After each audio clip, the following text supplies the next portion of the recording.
Bonjour mes amis. Quel pays est le plus puissant au monde? Quel pays est la plus grande superpuissance? Si vous ne pouvez pas répondre facilement à ces questions, réfléchissons-y. Quel pays a la plus grande économie? Quel pays a un PIB supérieur à 20 milliards de dollars? Les entreprises de quel pays sont les plus célèbres? Les films de quel pays ont le plus grand impact dans le monde? Quel pays a remporté le plus grand nombre de prix Nobel? Quel pays a remporté le plus grand nombre de médailles olympiques? Quel pays a la puissance militaire la plus forte? La réponse à toutes ces questions est les États-Unis d'Amérique. L'Amérique et l'Amérique. Mais la question est, comment les États-Unis sont-ils devenus une superpuissance? Qu'ont-ils fait pour devenir si puissants? Essayons de le comprendre dans la vidéo d'aujourd'hui. Mes amis, ce graphique montre l'histoire de 2000 dernières années et la contribution de chaque pays au PIB mondial. Vous verrez qu'avant les années 1800, l'Inde et la Chine étaient les deux plus grandes superpuissances du monde. La plupart des échanges commerciaux et des activités économiques tournaient autour de l'Inde et de la Chine. Cela est resté ainsi pendant 1800 ans. Cependant, après les années 1900, au cours des 100 dernières années seulement, les États-Unis ont commencé à gagner en dominance et ont établi une part importante du PIB mondial. Comment cela a-t-il été possible? Nous devons plonger dans l'histoire pour le comprendre. En 1492, l'explorateur italien Christophe Colomb a découvert certaines îles des Caraïbes près de l'Amérique du Nord. Après cela, les Européens ont pris connaissance de l'Amérique et la colonisation de l'Amérique a commencé par les Européens. Pendant cette période, les Amérindiens, également connus sous le nom d'Amérindiens, vivaient en Amérique. Il y avait de nombreuses tribus différentes. L'Amérique du Sud a été principalement colonisée par l'Espagne, qui est maintenant connue sous le nom d'Amérique latine. C'est la raison pour laquelle l'espagnol est parlé dans la plupart des pays d'Amérique du Sud. La Grande-Bretagne a établi sa première colonie en Amérique vers les années 1600 et la France a également commencé à coloniser. Initialement, ces trois pays étaient les principales puissances, la Grande-Bretagne, la France et l'Espagne. Elles ont colonisé l'Amérique du Nord. Au fil des ans, la population des Amérindiens vivant en Amérique a diminué de 80 à 90%. Il y a plusieurs raisons à cela. Mais la plus importante est la propagation des maladies apportées par les colons européens telles que la variole et la grippe. Les Amérindiens n'avaient pas développé d'immunité pour lutter contre ces maladies. Plusieurs décennies plus tard, le 4 juillet 1776, les révolutionnaires américains ont déclaré leur indépendance vis-à-vis des Britanniques. Ainsi, l'Amérique est devenue un nouveau pays. Les États-Unis d'Amérique sont nés et chacune de ces histoires revêt une importance significative en elle-même. Mais passons à la période postérieure à 1850, car si vous observez le graphique, la courbe des États-Unis a commencé à grimper seulement après 1850. C'était l'époque où les colonisateurs britanniques, français et espagnols avaient occupé plusieurs territoires à travers le monde. Dans ce contexte, les États-Unis étaient déjà devenus un pays démocratique. Ainsi, si un nouveau pays envisageait de se fusionner avec les États-Unis ou de devenir partie intégrante des colonies britanniques, françaises ou espagnoles, il aurait préféré rejoindre les États-Unis. Ils auraient ainsi bénéficié de la même liberté et de la même démocratie que plusieurs États des États-Unis commençaient à expérimenter. C'est pourquoi des États comme la Floride, l'Illinois et l'Ohio ont préféré rejoindre les États-Unis plutôt que de rester des colonies sous le gouvernement espagnol ou britannique. En 1836, le Texas était un État qui a acquis son indépendance vis-à-vis du Mexique. Cependant, le Mexique a continué à les tourmenter, conduisant le Texas à choisir de rejoindre les États-Unis. De même, État après État, les États-Unis ont continué à s'agrandir. Chaque État avait ses raisons de rejoindre les États-Unis. Cependant, il est important de ne pas considérer l'Amérique comme totalement inoffensive.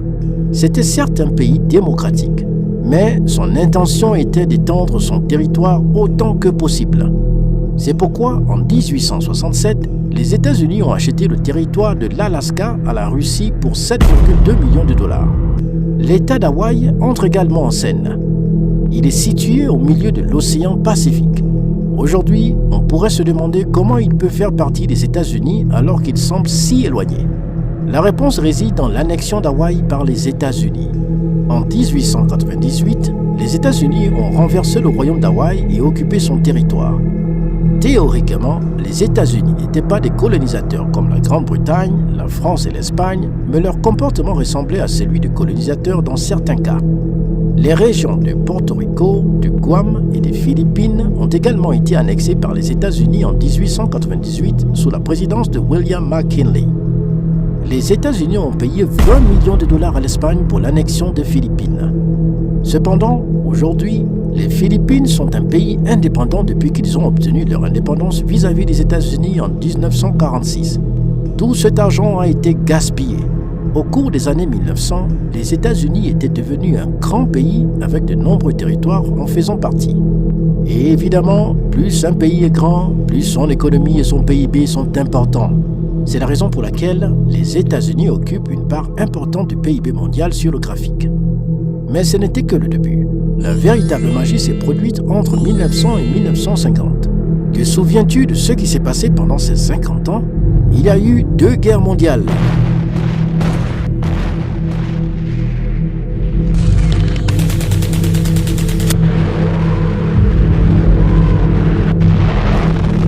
Et où ont eu lieu ces 2 guerres mondiales? En Europe. La France, l'Allemagne, le Royaume-Uni, l'Espagne, l'Italie, ils se sont tous battus entre eux lors de 2 guerres mondiales. Et les États-Unis étaient en quelque sorte en marge, même s'ils y ont participé. Les États-Unis ont fourni des armes à ces pays. Les guerres n'ont pas eu lieu sur le sol américain. De nombreux soldats américains ont péri lors des guerres, mais sur le plan économique, les États-Unis n'ont pas été affectés négativement. En fait, les États-Unis ont été le seul pays à profiter des guerres mondiales. Ils ont vendu tellement d'armes à l'Allemagne, à la France et à d'autres pays européens qu'ils ont réalisé un bénéfice net. Pendant ce temps, les pays comme le Royaume-Uni, l'Allemagne et la France étaient complètement dévastés. Ce n'est pas que les États-Unis aient cherché à tirer parti de toute cette dévastation de manière injuste. C'était simplement une question de chance que les États-Unis réalisent des bénéfices pendant les guerres mondiales. Lorsque les guerres ont éclaté dans les pays européens, les Européens craignaient que leurs devises perdent de la valeur et que leurs économies s'effondrent. Pour protéger leurs richesses, ils ont décidé d'acheter des dollars américains car le dollar américain était une monnaie stable. De plus, l'Amérique était un pays très stable pendant les guerres mondiales. Ainsi, de nombreuses personnes ont acheté des dollars américains. Par conséquent, la valeur du dollar américain a considérablement augmenté. En 1944, lorsque la Seconde Guerre mondiale touchait à sa fin, 44 pays alliés se sont réunis et ont décidé de maintenir la stabilité de leur devise en les liant au dollar américain. Le dollar américain serait adossé à l'or. Naturellement, les pays alliés ont remporté la victoire lors de la Seconde Guerre mondiale. Le dollar américain est devenu la monnaie internationale. Par la suite, des organisations telles que le Fonds monétaire international et les Nations unies ont été créées où l'Amérique a joué un rôle très important. L'un de ces efforts fut l'Accord général sur les tarifs douaniers et le commerce GATT, fondé en 1947 par 23 pays. Ces pays ont décidé que pour stimuler leur croissance économique, ils réduiraient les barrières commerciales entre eux. Au lieu de promouvoir les produits nationaux et le nationalisme, ils encourageaient le commerce international et la mondialisation. Plus tard, cela a évolué en Organisation mondiale du commerce, OMC, en 1995. Après 1950, les États-Unis et l'Union soviétique sont devenus les 2 principales superpuissances, marquant le début de la guerre froide. La guerre entre les États-Unis et l'Union soviétique est connue sous le nom de guerre froide. Il s'agissait d'une guerre idéologique entre le communisme et le capitalisme. Cependant, au lieu de se battre directement, ils se sont engagés dans des guerres par procuration. Plutôt que de se battre sur leur propre territoire, ils ont commencé à se battre dans d'autres pays. Chaque fois que les États-Unis estimaient que les idées communistes gagnaient du terrain, ils intervenaient en renversant les gouvernements. Parfois, cela se faisait en fournissant un soutien financier à l'opposition, en finançant des groupes rebelles terroristes, voire en assassinant directement des révolutionnaires. Par exemple, lors du coup d'État bolivien de 1964, Che Guevara a été exécuté par les agents de la CIA. Dans l'opération Cyclone, des militants talibans en Afghanistan ont été financés pour contrer l'influence de l'Union soviétique. C'est aussi la raison pour laquelle des groupes terroristes ont été créés. Des histoires similaires se sont déroulées au Brésil, au Chili, en Argentine, en Iran, au Congo, en République dominicaine et dans plusieurs autres pays. En raison de son exigence dans la politique interne de nombreux pays, plusieurs nations sont devenues directement indépendantes des États-Unis, augmentant ainsi davantage le pouvoir de l'Amérique. C'est pourquoi il existe aujourd'hui plus de 800 bases militaires américaines dans plus de 70 pays. Pour réaliser tout cela pendant la guerre froide, l'Amérique a dû dépenser une somme importante pour son armée. Par conséquent, les États-Unis possèdent aujourd'hui la force militaire la plus puissante au monde. Cependant, ce n'est pas entièrement positif, et je vous expliquerai pourquoi à la fin de la vidéo. En 1949, l'Amérique a formé l'alliance de l'OTAN avec les pays européens pour contrer l'influence de l'Union soviétique. Cette alliance de l'OTAN existe toujours et a favorisé la coopération entre l'Amérique et les pays d'Europe occidentale. Pendant plusieurs années, la plupart des pays d'Europe occidentale dépendaient fortement de l'Amérique car leurs propres économies avaient été dévastées. L'Amérique détenait un pouvoir considérable. Il ne serait pas juste de blâmer l'ensemble du pays pour ses effets néfastes, car de nombreux présidents ont servi aux États-Unis. Certains de ces présidents se sont concentrés sur la puissance militaire, comme Ronald Reagan, Richard Nixon, George Bush et Donald Trump. En revanche, certains présidents se sont concentrés sur la formation d'alliances pacifiques et ont montré moins d'intérêt pour le militaire, contribuant ainsi à la croissance pacifique du pays. Des exemples comprennent Al Gore, ancien vice-président des États-Unis, Roosevelt, Woodrow Wilson, Jimmy Carter et Barack Obama. Woodrow Wilson, en tant que président des États-Unis, a pris la décision de garder l'Amérique à l'écart de la Première Guerre mondiale. Il n'est intervenu qu'en 1917, lorsqu'il est devenu évident que la participation américaine déterminerait l'issue de la guerre. Wilson a créé la Société des Nations, une organisation internationale antérieure aux Nations Unies, dans le but de promouvoir la paix mondiale. Pendant la guerre froide, la carte du monde ressemblait à celle-ci. Presque tous les pays se sont alignés avec l'Amérique et l'Union soviétique. Il n'est donc pas étonnant que de nombreux pays aient choisi de s'aligner sur l'une des deux superpuissances, ce qui a renforcé le pouvoir des deux nations. Les deux pays sont devenus des superpuissances. Après les années 1990, lorsque l'Union soviétique s'est désintégrée, il n'y avait évidemment plus qu'une seule superpuissance dans le monde, l'Amérique. Des raisons géopolitiques ont joué un rôle important dans cela. Cependant, il y avait aussi des facteurs internes qui ont contribué à faire de l'Amérique une superpuissance aussi puissante. L'un de ces facteurs est que les politiques américaines ont toujours attiré les talents et les immigrants dans le pays. Il existe de nombreux exemples de cela, et ces raisons restent valables jusqu'aujourd'hui. Pensez à Alexander Graham Bell, Écosse, l'inventeur du téléphone. Jonas Salk, Hongrie, qui a développé le vaccin contre la polio. Sergey Brin, Russie, cofondateur de Google. Satya Nadella, Inde, PDG de Microsoft. Sundar Pichai, Inde, PDG de Google. Ajay Banga, Inde, PDG de la Banque mondiale. Combien d'Indiens et de personnes d'autres pays ont réussi après avoir immigré en Amérique? Albert Einstein, un Allemand, est devenu célèbre après son arrivée en Amérique.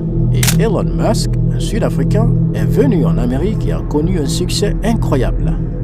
Les politiques et la culture américaine encouragent le talent et favorisent l'innovation. Cependant, malgré le fait de devenir une superpuissance si puissante, la réalité pour l'Américain moyen est assez différente. Le taux de propriété immobilière en Amérique était seulement de 66% en 2023, avec plus de 30% des Américains sans maison. L'Amérique est l'un des pays les plus inégalitaires du monde, avec les 1% des plus riches possédant 42,5% de la richesse du pays. Le système de santé américain est très coûteux et insuffisant, et les niveaux d'obésité ont atteint des niveaux sans précédent. De nombreux étudiants ne peuvent pas se permettre les frais de scolarité universitaire et l'éducation universitaire est si chère en Amérique que la dette estudiantine atteint des millions. De plus, les lois sur les armes à feu sont inadéquates en Amérique.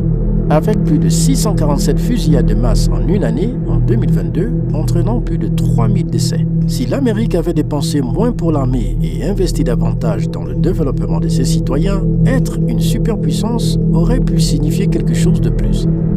Aujourd'hui, des pays comme la Norvège, le Danemark et la Suède ont largement dépassé l'Amérique en termes de développement humain.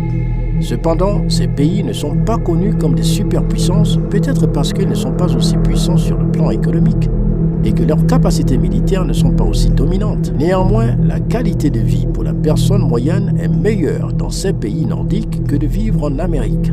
Si cette vidéo nous enseigne une leçon, c'est que les pays ne devraient pas chercher à devenir une superpuissance au détriment de leurs propres citoyens. Au lieu de cela, ils devraient se concentrer sur l'amélioration de soi et l'amélioration de la vie de leur population. Laissons le rêve d'être une superpuissance rester un simple rêve. J'espère que vous avez apprécié cette vidéo informative. Si cela vous a plu, veuillez commenter ci-dessous. Quels autres sujets aimeriez-vous voir dans des vidéos? Rendez-vous dans la prochaine vidéo. Merci.